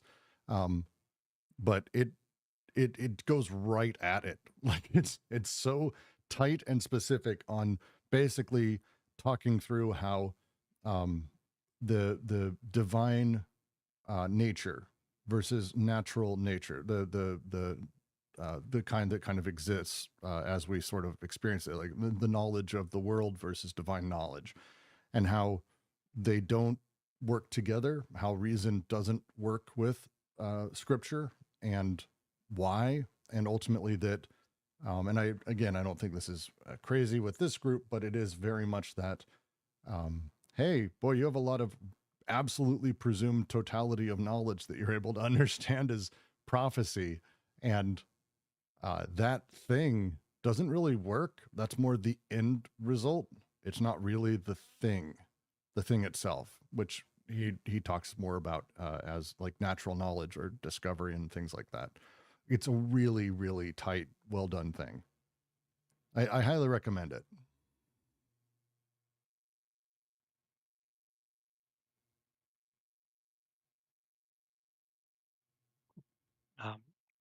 Building on what's been said, yeah, I agree with like the sense of secret. So it's very interesting, right? Because like public, secret, right? Like there's a sense of like optics, like we were saying, right? Like there's things you see without really seeing them, right? Like the secret's there, but at the same time, it's not there the way the like we might say the optical effect is, right? So like we saw this with the double game, right? It's a Cartesian language you're reading, and yet what you're reading isn't propping up Cartesianism, right? There's something kind of secretive about it that, not in like an exegetical sense, but just the words aren't functioning the way they normally would, right? The revolutionary thought is in this little draft of the ethics as opposed to the major thinking of the time, right? Or at least of that space and time.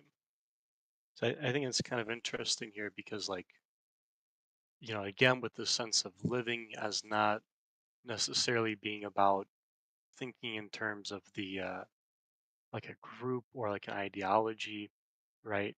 But I think what's kind of interesting about this paragraph is here, instead of being attacked with a knife, Spinoza's work is attacked in those terms, right? So it's attacked in the terms of an ideology, it's attacked in the terms of creating a school of thought and so forth, right?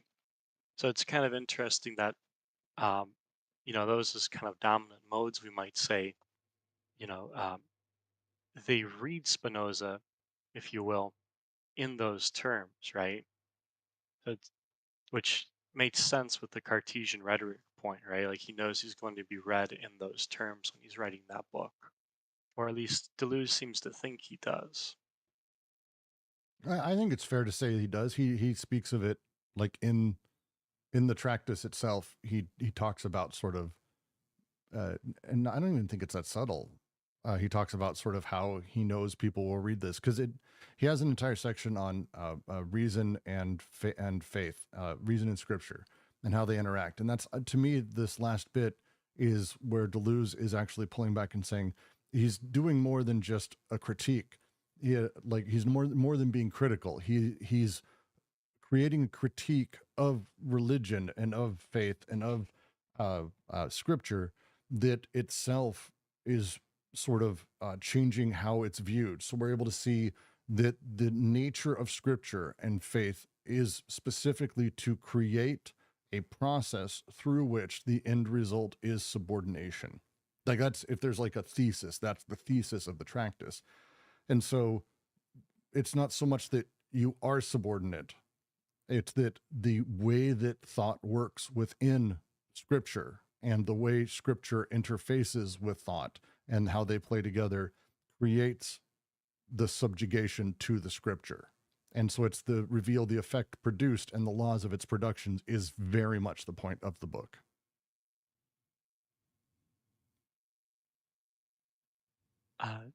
Yeah, so to that I would say, yeah, because it's not really about like the texts themselves, right? Like the scriptures themselves. It's about, again with this theme of production, right? It's about how living is here functioning, like you were saying, in terms of like a subduing, right? But I think what's kind of cool about this is like one of the big themes in Deleuze and Guattari's work is auto-critique, right? Especially in a text like Anti-Oedipus. And I suspect that's what's unique about the Tractatus here, is that in this sense, like what it's doing is it's, putting aside religion as a fact, right?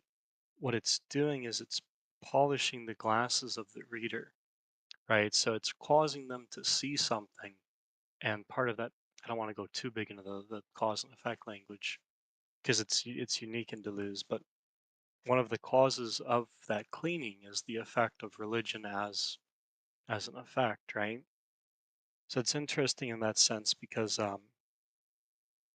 this is a kind of critique that functions by engaging what it's criticizing, but not like we've talked about, not in like a vaunting sense, or like it's not like going off of what Deleuze has written here, right? It's not about showing hypocrisy even, right? It's about showing how it produces what it produces um, as a form of critique, right? And that's more or less what auto-critique does at a very general level.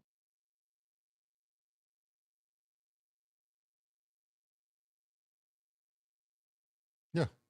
Oh, and before I forget about that, there's a theme that Deleuze is working here too, right? At this point, Spinoza hasn't left the development of methodology. So one of the things Deleuze underlined in his first text, and I would say in this one too, is a development of methodology, whereas once he's got the thing extracted from the methodology, we'll have the ethics, right? So there's still this work of creating the sieve, so to speak, before you get before you get the coffee.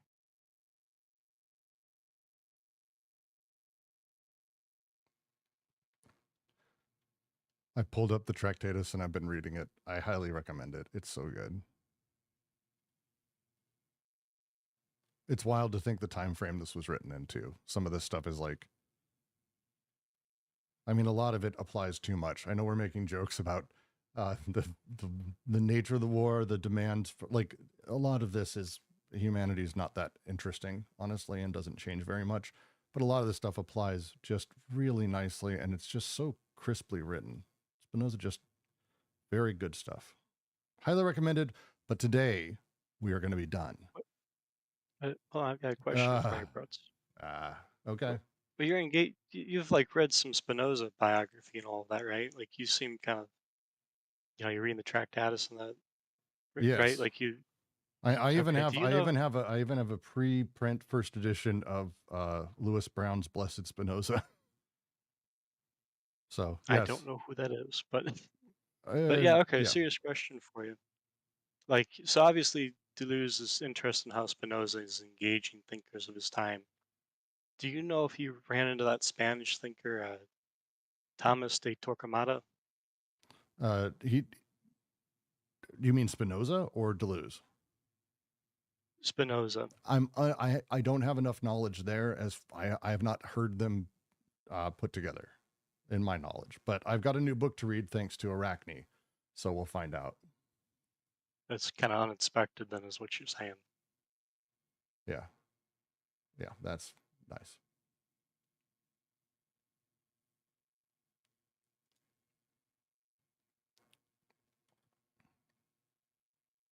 All right.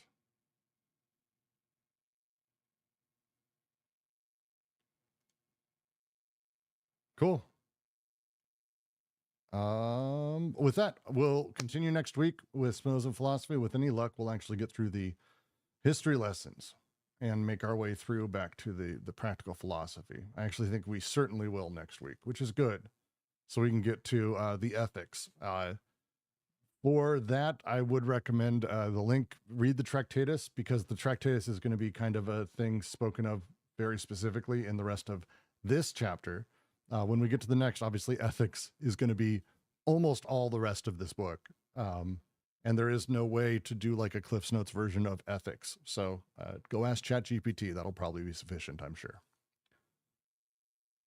That was a joke. Don't do that. That was a joke. That was a joke. I shouldn't say that shit. People will do it. But with that, thank you all. We will do next week, starting from right here.